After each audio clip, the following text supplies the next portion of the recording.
Halo teman-teman, kembali lagi kita di channel Isekai Farm. Kita akan membahas kolam nila rumahan mengenai air kolam yang berwarna hijau. Saya yakin teman-teman yang memiliki kolam outdoor pastinya akan memiliki permasalahan yang sama, yaitu air kolam menjadi hijau ya teman-teman ya. Nah, kenapa nih air kolam bisa berwarna hijau? Kalau menurut saya ada beberapa faktor teman-teman. Saya rangkum sih ada 3 faktor. Yang pertama adalah suplai oksigen terlarut dalam air yang cukup. Suplai oksigen terlarut dalam air yang cukup sehingga membuat air kolam itu berwarna hijau. Karena air yang berwarna hijau sendiri itu adalah mikroorganisme. Kita bisa sebut saja itu ganggang ya teman-teman. Jadi ganggang ini ketika mendapatkan suplai oksigen yang cukup bisa bertumbuh dengan baik. Ditambah faktor kedua yaitu sinar matahari teman-teman. Apalagi jika teman-teman punya kolam outdoor yang tidak tertutup atau full terkena sinar matahari. Kalau kolam saya seperti ini ya, saya tutup pakai paranet dan plastik UV juga. Jadi suplai sinar itu yang masuk tidak terlalu banyak. Itu menurut saya sudah cukup cepat juga airnya berubah menjadi hijau. Apalagi kalau yang full terkena sinar matahari. Suhu air naik, terkena sinar lagi, membuat ganggang itu sendiri cepat untuk tumbuh. Lalu yang ketiga menurut saya adalah sisa pakan atau amoniak dari ikan. Amoniak dari ikan ini secara tidak langsung menjadi pupuk untuk ganggang itu bertumbuh.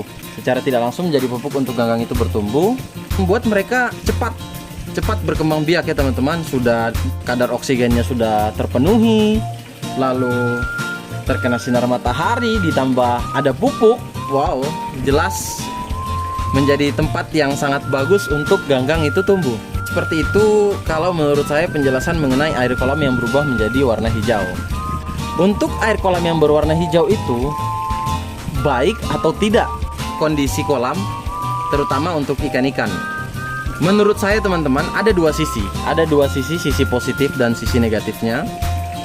Untuk sisi negatif dari air kolam yang berwarna hijau, seperti yang kita jelaskan di awal tadi mengenai faktor-faktornya, mereka itu membutuhkan oksigen untuk tumbuh.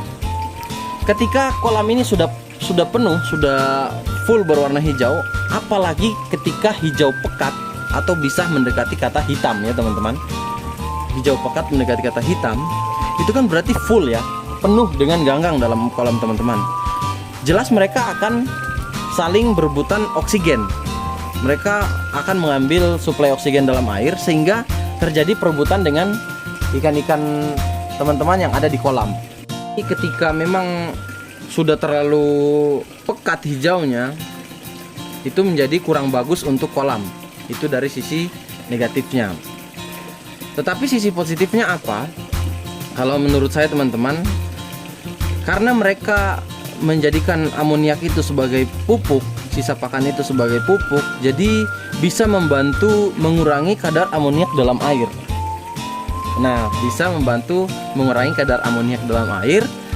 Lalu ganggang sendiri itu pun kan bisa menjadi pakan tambahan ya, pakan tambahan untuk ikan nila teman-teman.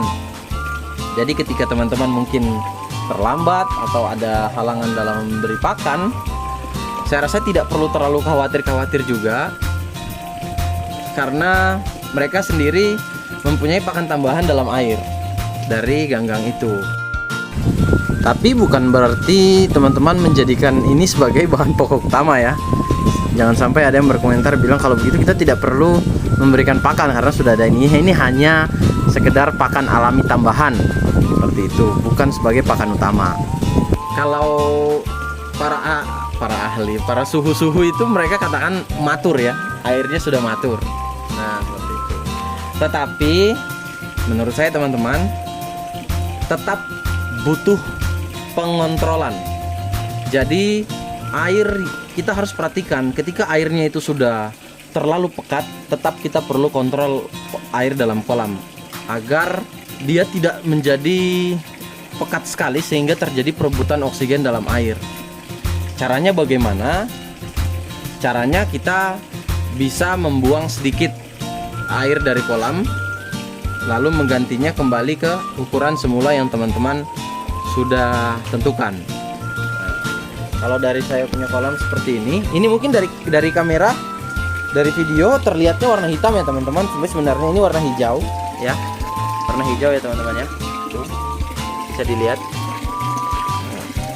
Kalau yang sudah pekat sekali, itu ketika dipegang seperti ini, kita coba ini, kadang lengket nih di tangan. Kalau yang sudah sangat pekat, tuh. Kalau yang sudah sangat pekat itu seperti itu teman-teman. Nah, teman-teman bisa melihat kondisi ini dari kamera memang warna hitam, tetapi tidak seperti itu. Dia masih bagus ya hijaunya ya teman-teman. Menurut saya ini masih bagus. Dari saya teman-teman, video kita kali ini membahas mengenai air kolam yang berwarna hijau cukup. Semoga ada pembelajaran yang bisa teman-teman dapat, apalagi untuk pemula. Sekiranya ada teman-teman yang lebih berpengalaman atau memiliki pendapat berbeda, boleh di kolom komentar supaya kita sama-sama belajar budidaya ikan nila, terkhusus kolam rumahan teman-teman ya. Oke teman-teman, seperti itu saja video kita kali ini. Terima kasih sudah menonton video ini. Kalau berkenan silahkan tekan subscribe supaya kita sama-sama belajar. Oke teman-teman, terima kasih. Sampai ketemu lagi.